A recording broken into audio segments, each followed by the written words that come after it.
गोष्टी कशा मजेच्या. सुप्रभात मित्रांनो, मी तुमची सखी दक्षता देवेंद्र माशेलकर. तर आजच्या एपिसोडमध्ये आम्ही जाणणार आहोत वटपौर्णिमे म्हणजे काय आणि वटपौर्णिमा मागची खरी गोष्ट. वटपौर्णिमेची कथा म्हणजे सती सावित्रीची कथा. चला तर मग ऐकूया, जाणूया. पौराणिक कथेनुसार सती सावित्रीची कथा ही पतीवरील निस्सीम प्रेम आणि निष्ठेचे प्रतीक आहे. सावित्री ही मद्र देशाचा राजा अश्वपतीची कन्या होती. ती सुद्धा अत्यंत गुणवान आणि तेजस्वी होती.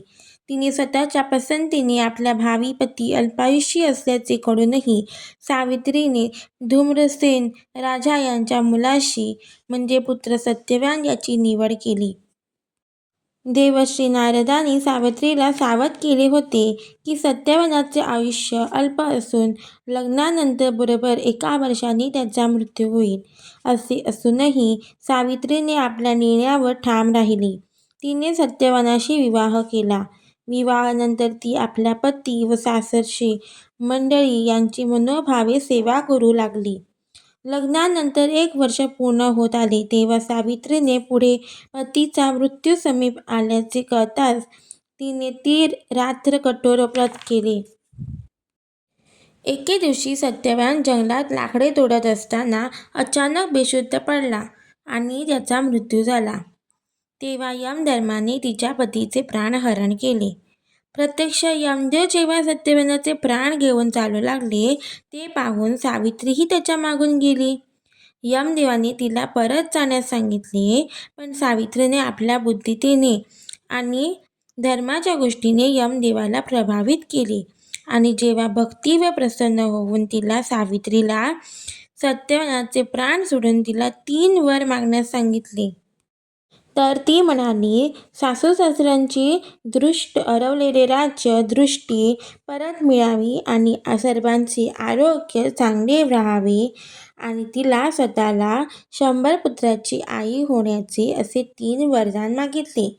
जेव्हा यमदेवाने सावित्रीला पुत्र प्राप्तीचा वर दिला तेव्हा तिने चतुराईने यमाला विचारले की पतीशिवाय हे कसं शक्य आहे.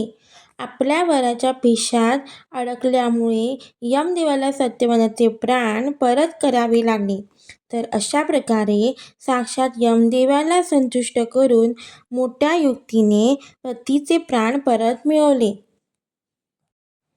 यामुळे सावित्री ही अखंड पतिव्रताची प्रतीक ठरली आणि सासू-सासरेही बरे होऊन त्यांना राज्य परत मिळाले. त्या सतीची आठवण करून आपलेही सौभाग्य अखंड राहावे म्हणून सुवासिनी स्त्रिया या दिवशी वडाची पूजा करतात. वटवृक्ष शेकडो वर्षे जगतात आणि कठीण परिस्थितीतही घट्ट उभा राहतो म्हणून त्याला अक्षयवट म्हणतात. आपल्या पतीलाही असेच दीर्घायुष्य मिळावे ह्या मागील धार्मिक हेतू असतो. वडाचे झाड इतर झाडांच्या तुलनेत सर्वात जास्त ऑक्सिजन हवेत सोडते. या झाडाच्या सानिध्यात राहिल्याने महिलांचे आरोग्य चांगले राहते. या दिवशी महिला दिवसभर उपवास धरतात. महिला नटून थटून नवीन साडी घालून आणि दागिने घालून पूजेसाठी एकत्र येतात. पूजेनंतर महिला एकमेकांना आंबे किंवा इतर फळे देऊन वाण लुटतात. विवाहित स्त्रिया आपल्या पतीला उत्तम आरोग्य आणि दीर्घायुष्य लाभावे म्हणून हे व्रत करतात. या दिवशी सुवासिनी महिला वटवृक्षाची पूजा करतात. वडाच्या झाडाला सूत गुंडाळून प्रदक्षिणा घालतात.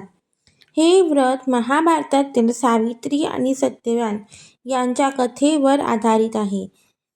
सावित्रीने आपल्या बुद्धीच्या आणि पतीवरील निष्ठेच्या जोरावर यमराजाकडून सत्यवानाचे प्राण परत मिळवले होते. मग कळले ना वटपौर्णिमा म्हणजे काय आणि वटपौर्णिमा मागची कथा.